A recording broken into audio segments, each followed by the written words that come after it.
जय हिंद दोस्तों, स्वागत है आपका अपनी YouTube channel study with KP में। तो जैसा कि दोस्तों आप लोग जान रहे हैं कि छत्तीसगढ़ में 4 मई 2025 को सीजीपीएससी के द्वारा बॉयलर इंस्पेक्टर का एग्ज़ाम आयोजित किया गया था, जिसमें आपका 50 क्वेश्चन जो है छत्तीसगढ़ के सामान्य ज्ञान से संबंधित पूछा गया था। और अभी आप लोग जान रहे हैं कि आने वाले समय में एडीआई का एग्ज़ाम होने वाला है, जिसको भी आपका सीजीपीएससी के द्वारा आयोजित किया जाएगा। तो आपका पैटर्न किस तरीके से रहेगा, आपको जो है ये पेपर देखने से समझ में आ जाएगा। तो इस वीडियो को आप लोग जो है अंत तक जरूर से देखें। ये हम लोग जो है सेट डी आपके साथ यहाँ पे आंसर डिस्कस करने वाले हैं। तो अन्य अभ्यर्थी जिनका भी सेट ए, बी और सी है, उसी हिसाब से आप लोग आंसर को मिलाइएगा। पूरे 50 क्वेश्चन का आपको आंसर हम लोग इस वीडियो में बताने वाले हैं। चलिए तो स्टार्ट करते हैं। यदि पहली बार हमारे चैनल पर आए हैं तो चैनल को सब्सक्राइब जरूर से कर लीजिएगा। पहला क्वेश्चन था आपका, सेट डी है ये, ठीक है। तो कनिंघम के अनुसार भोरम देव मंदिर किस देवता को समर्पित है? तो इसका सही उत्तर क्या हो जाएगा? ऑप्शन नंबर ए, शिव भगवान को जो है यह समर्पित है। जैसा कि आप लोग जान रहे हैं कि आपका जो भोरम देव मंदिर है ये कहाँ है? तो कवर्धा में है। कौन से वन से संबंधित है? तो ये जो है आप लोगों का फड़ीनाग वन से संबंधित है, जिसको आपके 1089 ईस्वी में गोपाल देव ने बनाया था, ठीक है। गोपाल देव के शासनकाल में लक्ष्मण देव ने बनाया था। तो इतना आपको ध्यान में रखना है। अगला क्वेश्चन है आपका यहाँ पे, छत्तीसगढ़ पंचायती राज अधिनियम 1993 की किस धारा में खंड तथा जिला पंचायत की सीमा में परिवर्तन का प्रावधान है? तो आपका इसका सही उत्तर हो जाएगा ऑप्शन नंबर सी, धारा 127। और आपका जो ये यहाँ पे सीमा परिवर्तन करने का शक्ति किसको रहता है? तो आप लोग ध्यान रखिएगा कि सीमा को परिवर्तन जो है राज्यपाल कर सकता है, ठीक है। राज्यपाल जो है यहाँ पे सीमा का परिवर्तन कर सकता है, मतलब कि आपका जो गवर्नर रहता है वो कर सकता है, और धारा 127 के तहत वह यह करता है। अगला हम लोग देखेंगे, सुग्गी किसे कहा जाता है? तो सुग्गी जो है, जो सुआ नृत्य करते हुई जो महिलाएं रहती हैं उनको क्या बोलते हैं हम लोग? सुग्गी।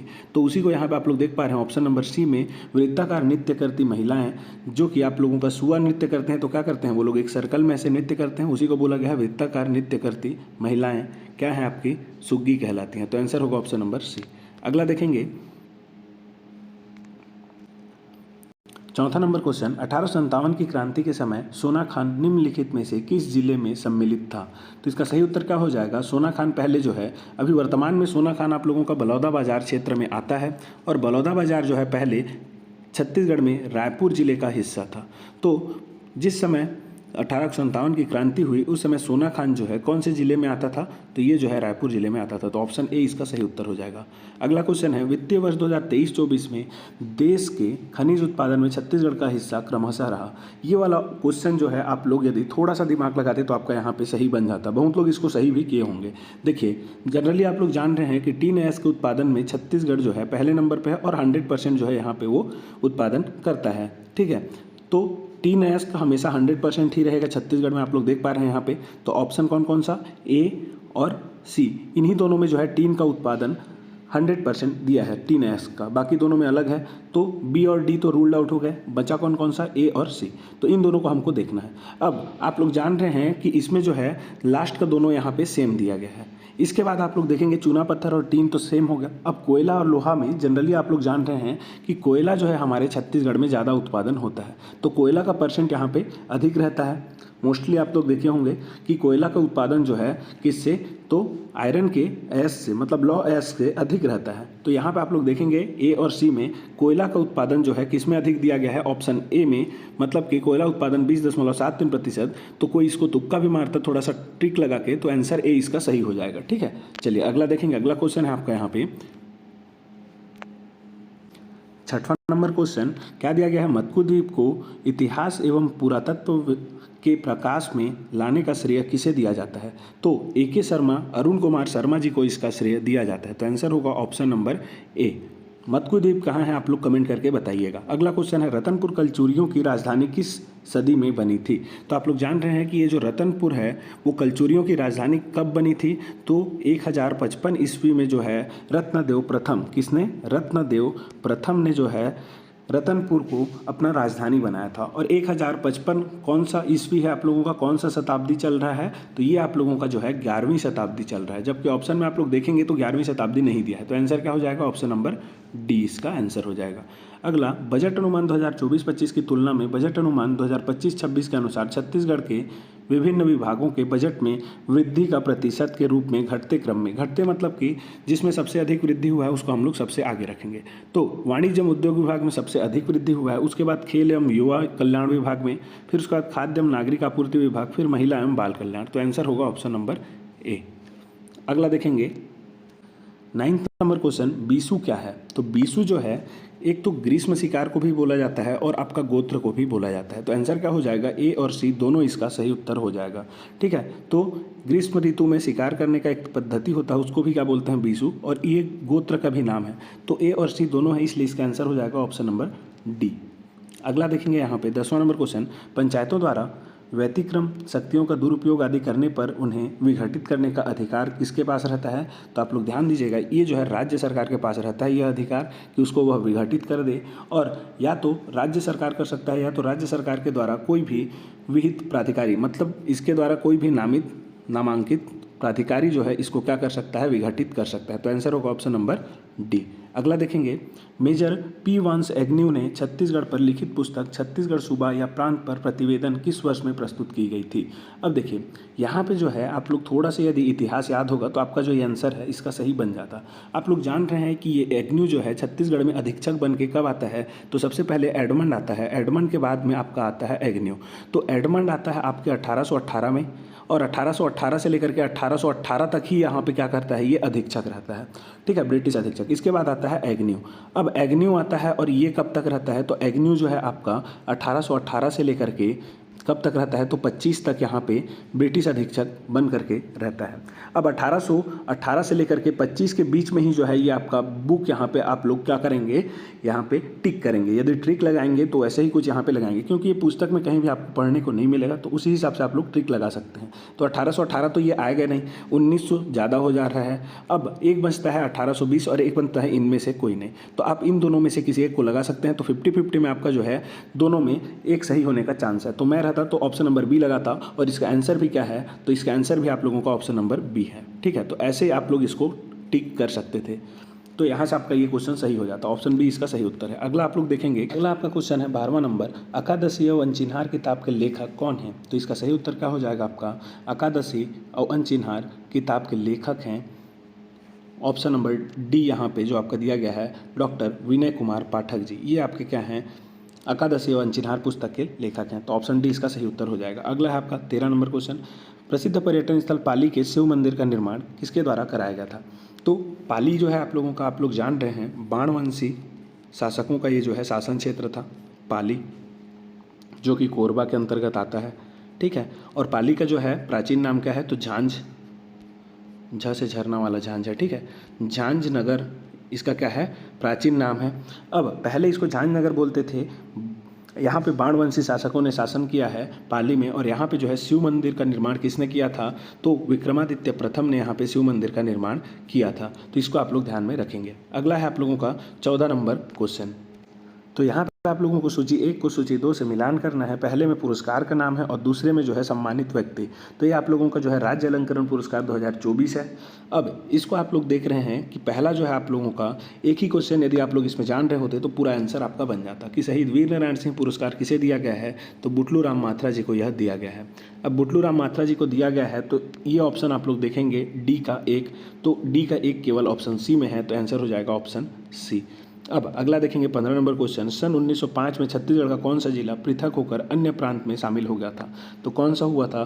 तो आप लोग जान रहे हैं ऑप्शन नंबर सी, संबलपुर जो है शामिल हुआ था।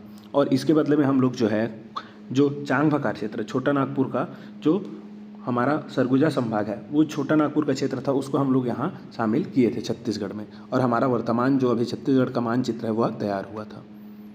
अगला क्वेश्चन है यहाँ पे 16 नंबर, छत्तीसगढ़ वाद्य यंत्रों को 4 समूहों में वर्गीकृत किया गया है। धनकुल वाद्य किस समूह में आता है? आप लोग जान रहे हैं हमारे छत्तीसगढ़ में जितने भी वाद्य यंत्र हैं उसको सुशिर, धन वाद्य यंत्र, घन है वो, ठीक है, और वितत और तत्, इन 4 कैटेगरी में बांटा गया है। होता क्या है, सुशिर में हम लोग फूंक करके, जैसे कि बांसुरी आप लोगों का रहता है उसको फूंक करके बजाते हैं, तो वो इस कैटेगरी में आ जाएगा। घन वाद्य यंत्र मतलब जिसको हम लोग पीट करके बजाते हैं, जैसे आप लोगों का नगाड़ा वगैरह हो गया, ये किस में आएगा? घन वाद्य यंत्र में।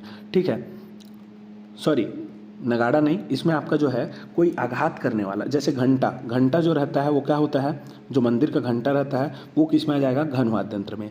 तत् में आ जाएगा आप लोगों का तार, तार वाला, जो भी तार से संबंधित, जैसे एक तारा हो गया, गिटार हो गया, वो किस में आएगा? तत्व में। वितत्व में क्या आ जाता है आपका? तो इसमें जो है जो खोखला वाला रहता है, ठीक है, जिसमें हम लोग चर में चढ़े हुए रहते हैं या फिर बीच में अंदर में खोखला रहता है और इसको हम लोग पीट करके बजाते हैं, वो क्या होता है आपका? वितत में आता है।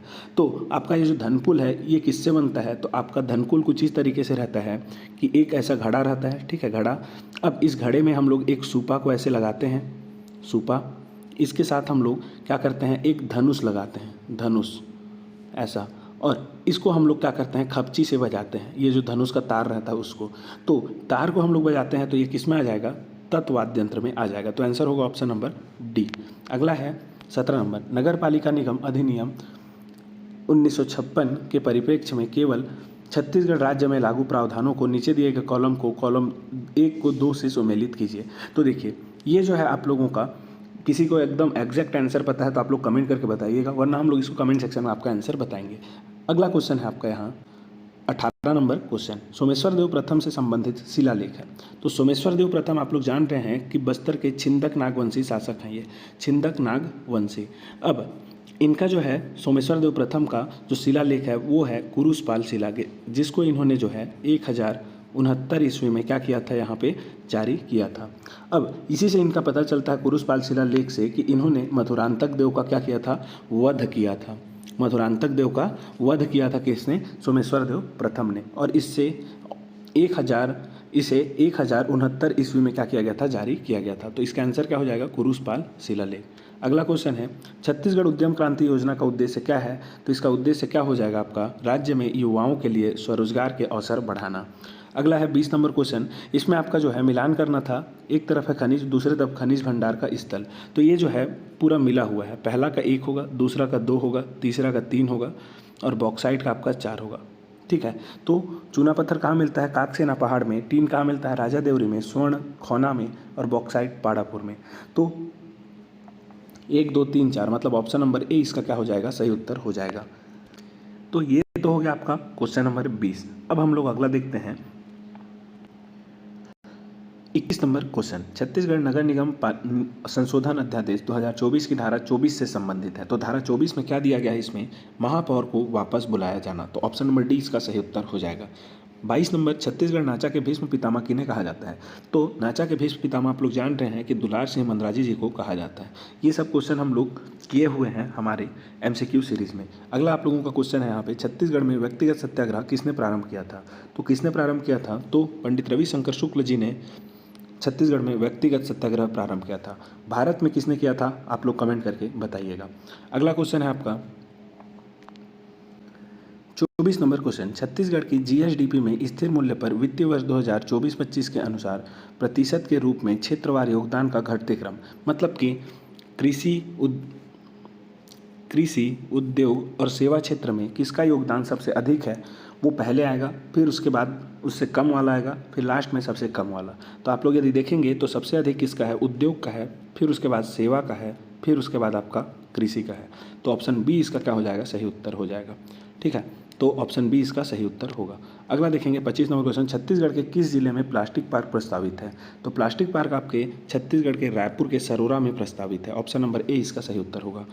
अब यहाँ पर आप लोग देख पा रहे हैं कांचा मा गुद गुद, पाका मा टाँट, जनौला का उत्तर क्या होगा? तो यहाँ से आपको समझ में आ रहा होगा, कच्चा में वो क्या है? मुलायम है, और पक्का हो जाएगा तो टाँट। मतलब कि मटकी को यदि आप लोग देखें, मटकी तो पहले मिट्टी रहता है, मिट्टी का लोई, तो ये क्या रहता है? कच्चा रहता है तो मुलायम रहता है, ठीक है। अब ये मिट्टी का है तब मुलायम है, जब इसको पकाते हैं हम लोग आग में तब इसके बाद ये क्या हो जाता है? पूरा टाइट हो जाता है, तो उसी को बोल रहा है टाँट, ठीक है। तो आंसर क्या हो जाएगा? ऑप्शन नंबर ए, मटकी इसका आंसर होना चाहिए। अब अगला देखते हैं, निम्नलिखित में से कौन सी इंद्रावती नदी की सहायक नदी नहीं है? अब अंडरलाइन करेंगे, यहाँ पे नहीं है दिया है, ठीक है। तो बोडी है, गुड्रा है और कोटरी है, लेकिन मालिंगर नहीं है। ये किसका कमेंट करके आप लोग बताइए किसका सहायक नदी है। अगला है, राष्ट्रीय नमूना सर्वेक्षण कार्यालय NSSO की PLFS रिपोर्ट के अनुसार छत्तीसगढ़ देश के सबसे कम बेरोजगार दर वाले राज्यों में कौन से स्थान पर है? तो इसका आंसर क्या हो जाएगा? ऑप्शन नंबर डी इसका सही उत्तर होगा। 5वां क्रम में है, ठीक है, 5वां क्रम में। अगला है 29 नंबर क्वेश्चन, मुख्यमंत्री ज्ञान प्रोत्साहन योजना से संबंधित विभाग है। तो ये कौन से विभाग से संबंधित है तो स्कूल शिक्षा विभाग से यह संबंधित है। ऑप्शन नंबर बी इसका सही उत्तर होगा। अगला क्वेश्चन है, सूची 1 को सूची 2 से मिलान करना है। यहाँ पे आप लोग देख पा रहे हैं पहाड़ी क्षेत्र, तो पहाड़ी जिसको जिसको आप लोग जान रहे हैं पहले मिलाइए। तो सामरी पाट प्रदेश, पठारी क्षेत्र में आपका पेंड्रा लोरमी का पठार, मैदान में आप लोगों का कौन सा है, हसदेव रामपुर, पहाड़ी क्षेत्र में छुरी उदयपुर की पहाड़ी। ठीक है, तो 2 1 4 3 इसका आंसर होगा। तो 2 1 4 3 मतलब कि आपका 2 1 4 3 ऑप्शन नंबर बी इसका सही आंसर हो जाएगा, 2 1 4 3। ठीक है, अगला हम लोग देखेंगे यहाँ पे 31 नंबर क्वेश्चन, छत्तीसगढ़ की प्राचीन नदी चित्रोत्पला का वर्तमान नाम क्या है? तो इसका सही उत्तर क्या हो जाएगा आपका? Option number C Mahanadi. ठीक है, चित्रोत्पला इसको कहाँ कहाँ कहा जाता है? तो इसको जो है आपके सतयुग नहीं, आपका महाभारत काल में इसको क्या कहा गया है? चित्रोत्पला कहा गया है महाभारत काल में, आप लोग ध्यान में रखिएगा चित्रोत्पला। और मार्कंडेय पुराण में भी आपका क्या कहा गया है? इसको चित्रोत्पला कहा गया है। अगला क्वेश्चन है, अनुसूचित जाति विकास प्राधिकरण के गठन निम्नलिखित में से कौन सा जिला सम्मिलित नहीं है? तो कौन सा जिला सम्मिलित नहीं है? तो दुर्ग जिला सम्मिलित नहीं है। ऑप्शन नंबर बी इसका सही उत्तर हो जाएगा। अगला क्वेश्चन है आपका यहाँ पे, निम्नलिखित में से किस कोयला क्षेत्र में डोमनार एवं बरौद खदान स्थित है? तो इसका सही उत्तर क्या हो जाएगा? ऑप्शन नंबर सी कोरबा कोयला क्षेत्र में ये आता है आपका। ये जो है आप लोग देखेंगे डोमनार, तो ये आपका रायगढ़ जिला के अंतर्गत आता है। रायगढ़ अब हो सकता है सारंगढ़ में आ गया होगा, लेकिन ये जो कोयला क्षेत्र है ये कोरबा कोयला क्षेत्र के अंतर्गत आता है। अब अगला देखेंगे, राजहरा की पहाड़ी से कौन सी नदी का उद्गम होता है? तो यहाँ से आपका जो है कोटरी नदी का उद्गम होता है। ठीक है, तो कोटरी नदी का उद्गम कहाँ से होता है? राजहरा से होता है। यहाँ पे ऑप्शन में जो दिया गया है उसमें सबसे सही कौन सा है? कोटरी आप लोग मान करके चल सकते हैं। अगला आप लोग देखेंगे, हफ्ते बन के पथरा फोरे घर के सील, हाना का अर्थ क्या है? तो इसका अर्थ क्या हो जाएगा? किसी का गुस्सा किसी और पर उतारना इसका आंसर हो जाएगा। तो ऑप्शन नंबर सी इसका सही उत्तर होगा। अगला देखेंगे हम लोग 36 नंबर क्वेश्चन, परब नृत्य किस जनजाति द्वारा किया जाता है? तो ये जो है आप लोगों का धुरवा जनजाति के द्वारा किया जाता है। ठीक है, परब नृत्य एक सैन्य परक नृत्य है जो कि धुरवा जनजाति के द्वारा किया जाता है। इसको जो है सैन्य नृत्य भी कहा जाता है धुरवा जनजाति में। अगला क्वेश्चन है, छत्तीसगढ़ में प्रधानमंत्री आवास योजना शहरी के घटक हैं, तो इसमें कौन कौन सा इसका घटक है? तो BLC, AHP और AHP ये सभी जो है इसके घटक हैं। तो उपरोक्त सभी इसका आंसर हो जाएगा। मोर जमीन मोर मकान, मोर चिन्हारी, मोर मकान मोर आस, ये सभी इसके क्या हैं? घटक हैं।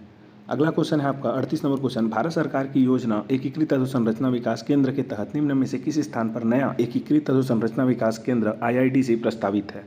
तो इसका आंसर क्या हो जाएगा? ए और डी दोनों। लेकिन यहाँ पे आपका जो है केवल एक ही आंसर लेना है, इसलिए आपका ये क्वेश्चन हो सकता है विलोपित हो जाए। ठीक है, ए और डी दोनों में आपका यहाँ पे क्या है? प्रस्तावित है IIDC। अगला क्वेश्चन है आपका, छत्तीसगढ़ के मुंडा भाषा परिवार में निम्नलिखित में से कौन सी जनजाति नहीं है? अब नहीं है बोला है तो नहीं है को अंडरलाइन करेंगे। तो कौन कौन सा आता है? तो कोरवा आता है, नगेसिया आता है और मांझी आता है, लेकिन उरांव जो है इसमें नहीं आता। इसको आप लोग ध्यान में रखिएगा। उरांव किस में आ जाता है? तो द्रविड़ियन में आ जाता है, द्रविड़ भाषा परिवार में। 3 भाषा परिवार में बांटा गया है छत्तीसगढ़ की जनजातियों को। कौन कौन सा? तो मुंडा भाषा परिवार, आर्य भाषा परिवार और द्रविड़ भाषा परिवार। तो द्रविड़ वाले में आ जाता है उरांव। अगला देखेंगे, मुख्यमंत्री अन्न कोष योजना के संबंध में निम्नलिखित में से कौन सा कथन सही नहीं है? अब देखिए इसमें कौन सा सही नहीं है पूछा गया है, तो इसमें ऑप्शन डी ही जो है यहाँ पे जो कथन दिया गया है इसमें डी सही नहीं है। लेकिन ऑप्शन में यदि आप लोग देखेंगे तो यहाँ पे जो है किसी में भी ऑप्शन डी केवल नहीं दिया गया है, और क्योंकि सही नहीं है बोला है इसलिए जो है आपका केवल डी होता, लेकिन यहाँ पे किसी में भी नहीं दिया है। तो इसका आंसर आप लोग मान करके चल सकते हैं कि ये विलोपित होगा। या तो क्वेश्चन सही नहीं है दिया है वो सही है बोलना चाहिए, और सही है होगा तो ए, बी और सी इसमें सही हो जाएगा। अगला देखेंगे 41 नंबर क्वेश्चन हम लोग, छत्तीसगढ़ में सामर्थ्य विकास योजना के लाभार्थी हैं, तो इसके लाभार्थी कौन कौन हैं? तो इसको आप लोग ध्यान रखिएगा, वरिष्ठ नागरिक हैं, BPL कार्डधारी हैं और दिव्यांगजन ये सभी हैं। तो उपरोक्त सभी इसका सही उत्तर हो जाएगा। अगला, देवनागरी लिपि में बस्तरिया नामक एक संपूर्ण हल्बी साप्ताहिक के प्रकाशन का प्रारंभ कब हुआ? तो 1984 में हुआ था, और इसका ऑप्शन आप लोग देखेंगे तो ऑप्शन सी इसका सही है, 2 अगस्त 1984 में इसका प्रकाशन शुरू हुआ। 43 नंबर क्वेश्चन है, गोविंद राम झारा का संबंध किस शिल्प कला से है? तो आप लोग जान रहे हैं गोविंद राम झारा जो है धातु शिल्प कला से हैं, ढोकरा धातु शिल्प कला। तो आंसर क्या हो जाएगा आपका? Option number B. ठीक है, अगला क्वेश्चन है आपका 44 नंबर क्वेश्चन, प्रधानमंत्री सूर्य घर योजना के संबंध में सही कौन सा है वो आपको बताना है। अब आपका ऑप्शन यहाँ पे दिया गया है कथन पहला है यह एक मुफ्त बिजली बिल योजना है, दूसरा है यह घरेलू श्रेणी के उपभोक्ताओं के लिए, तीसरा है इसमें स्वयं के उपयोग की विद्युत की आवश्यकता की पूर्ति हेतु 1 किलोवाट से 500 किलोवाट क्षमता के सौर ऊर्जा संयंत्र लगाने का प्रावधान है। इसमें केंद्र अनुदान के 1 किलोवाट सौर ऊर्जा संयंत्र लगाने के लिए 30,000 रुपये प्रावधान किया गया है। देखिए अब हम लोग जो है इसको यदि आप लोग बताएं तो इस योजना को जो है हम लोग अभी एडीओ वाली योजना में पूरा कवर किए थे। एज इट इज़ ये वाला आपका मैं बताया था कि इसमें जो है 1 से लेकर के 500 किलोवाट क्षमता के सौर ऊर्जा संयंत्र लगाने का प्रावधान है। ऐसे ही मैंने आपको इसमें भी बताया था कि 1 किलोवाट के लिए 30,000 रुपये, इसमें संयंत्र लगाने के लिए 30,000 रुपये आपका जो है यहाँ पे केंद्रीय अनुदान दिया जाता है, तो ये भी सही है। लेकिन यदि आप लोग देखेंगे तो मुफ्त बिजली बिल नहीं है, योजना नहीं है, क्योंकि इसमें जो है अनुदान कितना दिया जा रहा है 1 किलोवाट में 30,000। मान के चलिए 50,000 खर्च हो रहा है तो 30,000 जो है केवल इसमें केंद्र सरकार देगा, बाकी 20,000 आपको खुद से लगाना पड़ेगा। ठीक है, तो ऐसा है आपका यहाँ पे कुछ नियम, तो ये मुफ्त बिजली बिल योजना नहीं है, तो ये आपका गलत हो जाता है। तो अब आप लोग देखिएगा यहाँ पे यदि बी को नहीं भी देखते हैं तो यहाँ पे आपका देखिए ए आपका गलत है, तो ए आपका गलत है मतलब उपरोक्त सभी तो होगा नहीं, और ए इन दोनों में नहीं है, तो ऑप्शन सबसे सुइटेबल कौन सा है, सी इसका सही उत्तर होगा। बी इसका सही उत्तर होगा, सी और डी इसमें जो कथन है वो सही है। अब अगला क्वेश्चन है आपका, भारतीय संविधान के किस अनुच्छेद में अनुसूचित जनजातियों के लिए लोकसभा में स्थानों का आरक्षण प्रावधानित है। अब आप लोग यहाँ पे देख पा रहे हैं अनुसूचित जनजाति बोला है, मतलब कि एसटी जो कास्ट के रहते हैं उनके लिए, तो इसके लिए जो है लोकसभा में बोला है, इसलिए आंसर होगा अनुच्छेद 330। यदि इसको बोलता कि विधानसभा में, तो विधानसभा में आपका किस में दिया रहता है, तो आर्टिकल 332 में इसको दिया रहता है। तो इसका आंसर क्या हो जाएगा 45 का, ऑप्शन नंबर ए इसका सही उत्तर हो जाएगा। अगला देखेंगे, किस लोकनाट्य के मंचन के पूर्व बहुत से पौराणिक पात्रों की मूर्तियां बनाई जाती हैं। तो जब आप लोग रहस्य करते हैं तो रहस्य में जो है जो आपका पौराणिक पात्र रहता है उनकी मूर्तियां बनाई जाती हैं, तो आंसर होगा ऑप्शन नंबर बी। अगला है सही जोड़ी का चुनाव करें। अब यहाँ पे आप लोग देखेंगे इसको जब मिलान करेंगे तो इसका सही उत्तर क्या आ जाएगा, तो ऑप्शन नंबर सी इसका सही उत्तर आ जाएगा। 1 का बी, 2 का डी, 3 का सी और 4 का ए। अगला क्वेश्चन है आपका, बस्तर में हुए निम्नलिखित आदिवासी विद्रोह को वर्षानुसार अवरोही क्रम में जमाएं। अब अवरोही क्रम में मतलब कि डिसेंडिंग ऑर्डर में जमाना है। यहाँ पे यदि डिसेंडिंग ऑर्डर समझें तो जो सबसे पहले हुआ है उसको आपको पहले नहीं लिखना है। जैसे डिसेंडिंग ऑर्डर मतलब मान के चलिए सबसे लास्ट में, इसमें यदि हम लोग देखें, इसमें सन आप लोग को मैं बता रहा हूँ, ठीक है, तो बड़े से छोटे में आपको आना है, तो जो सबसे पहले हुआ उसको सबसे लास्ट में लिखना है, तो ऐसे आपको इसमें करना है। तो देखिए इसमें हम लोग सन लिखते हैं। अब तो कोई विद्रोह कब हुआ था, तो ये आपका हुआ था 1859 में, भूमकाल विद्रोह 1910 में, परलकोट विद्रोह 1825 में। यदि हम लोग देखें भोपालपट्टनम तो आपका हुआ था ये कब, तो 1795 में। अब देखिए 1795 वाला इसमें लास्ट में आएगा क्योंकि डिसेंडिंग ऑर्डर में है। सबसे पहले कौन सा आएगा, भूमकाल, तो बी सबसे पहले आ गया। उसके बाद कौन सा आएगा 1859 में कोई विद्रोह, तो ए आ जाएगा। फिर उसके बाद कौन सा आएगा, तो आपका सी परलकोट विद्रोह। फिर उसके बाद आ जाएगा आपका डी, तो बी ए सी डी इसका आंसर होगा। तो बी ए सी डी मतलब कि ऑप्शन नंबर बी इसका सही उत्तर हो जाएगा। ठीक है, अगला देखेंगे हम लोग, राज्य के फाइलेरिया संवेदनशील जिले में निम्न में से कौन सा जिला सम्मिलित नहीं है।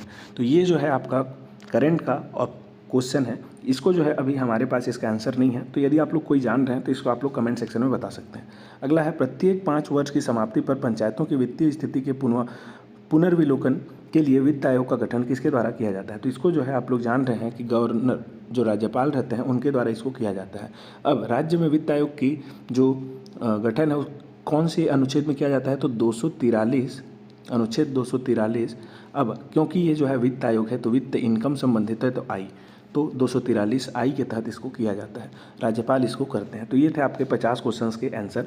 यदि आपको वीडियो अच्छा लगा हो तो लाइक करें, अपने दोस्तों में शेयर करें और हमारे चैनल को सब्सक्राइब कर लें। धन्यवाद।